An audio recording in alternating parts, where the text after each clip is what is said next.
In our current news environment, any news that's not about President Trump gets short shrift, even if it's news emanating from the Supreme Court. On April 24, 2018, the Supreme Court decided the case of Jesner v. Arab Bank. The court ruled that foreign corporations cannot be brought into U.S. federal courts to stand trial for human rights abuses that happen abroad. The facts in Jesner v. Arab Bank could not have been more gut-wrenching. The plaintiffs were victims or families of victims of suicide bombings in the Middle East, mostly in the West Bank.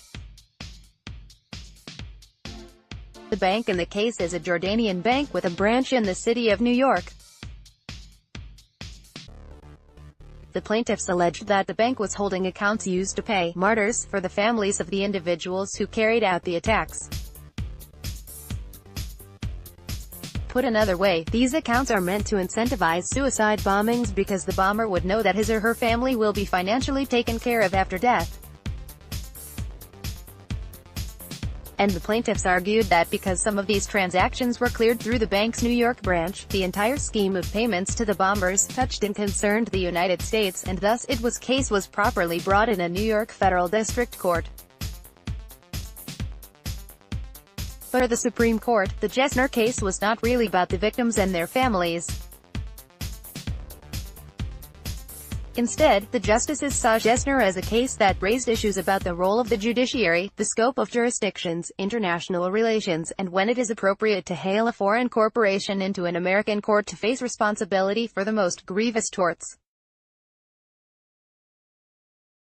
In the end, the Supreme Court ruled in favor of the Arab Bank's position that foreign corporations cannot be sued using the Alien Tort Statute. As Justice Kennedy wrote for the majority of the court, the question of whether to extend jurisdiction over foreign corporations should be left to Congress. Judicial deference requires that any imposition of corporate liability on foreign corporations for violations of international law must be determined in the first instance by the political branches of the government. Like many other cases, Jesner turns in part on how one reads history, and the Supreme Court seems to be taking the wrong lessons from the history of human rights law. Justices in the majority mention the Nuremberg prosecutions of Nazi industrialists at I.B. Farben. I wrote about Farben here. As a report on the Nuremberg industrialist trials written for the United Nations in 1949 explained, the use of slave labor was the primary violation of international law that the industrialists faced at Nuremberg. It is well known that the German war system depended essentially on exploitation by the Germans of the industrial resources and the production of the occupied countries.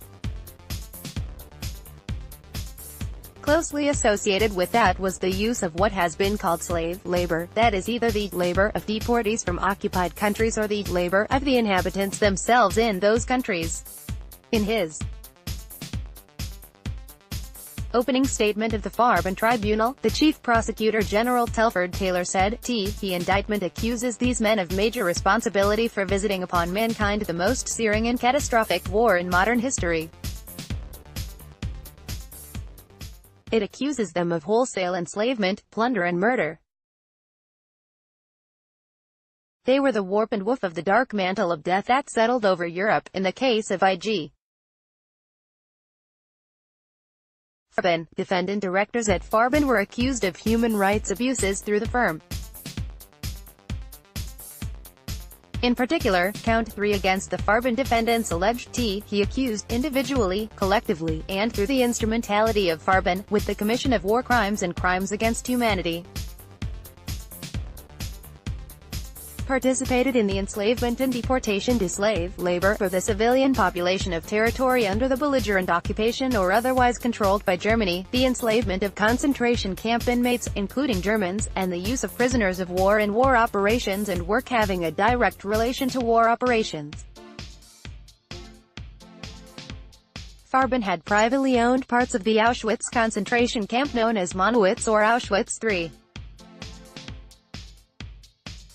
At Monowitz, I.G. Farben took over responsibility for food and healthcare, a distinction of singular relevance to most prisoners because the provision of both was as criminally inadequate as anything supplied by the Nazi state.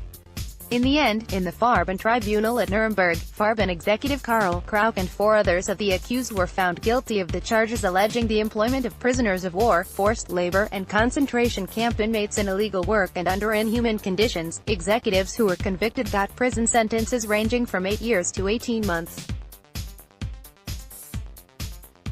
After the tribunal had rendered its final decision, Judge Hebert wrote his dissent and sent it to be included in the trial record. Among other conclusions, Judge Hebert stated, utilization of slave labor in Farben was approved as a matter of corporate policy.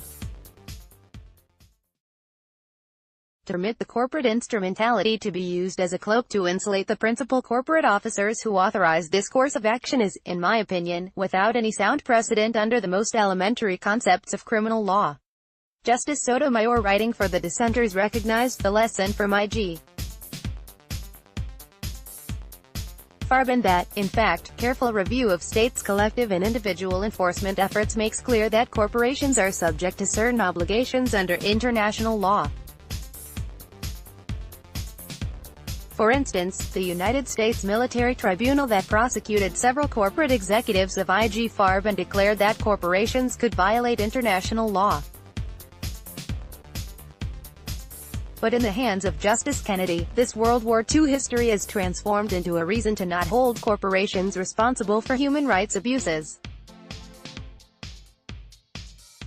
As he wrote, the charter for the Nuremberg Tribunal, created by the Allies after World War II, provided that the tribunal had jurisdiction over natural persons only. Later, a United States military tribunal prosecuted 24 executives of the German corporation IG Farben. Among other crimes, Farben's employees had operated a slave labor camp at Auschwitz and, knowingly and intentionally manufactured and provided, the poison gas used in the Nazi death chambers. Although the military tribunal used the term Farben as descriptive of the instrumentality of cohesion in the name of which the crimes were committed, the tribunal noted that corporations act through individuals. Farben itself was not held liable. The dissenting justices Sotomayor, Kagan, Breyer and Ginsburg were alarmed at the result that the majority reached in Jesner v. Arab Bank. For example, Justice Sotomayor concluded that the text, history, and purpose of the ATS plainly support the conclusion that corporations may be held liable. One saving grace the Jesner decision is that the holding, though a big step backwards in the fight for human rights, is limited to foreign corporations.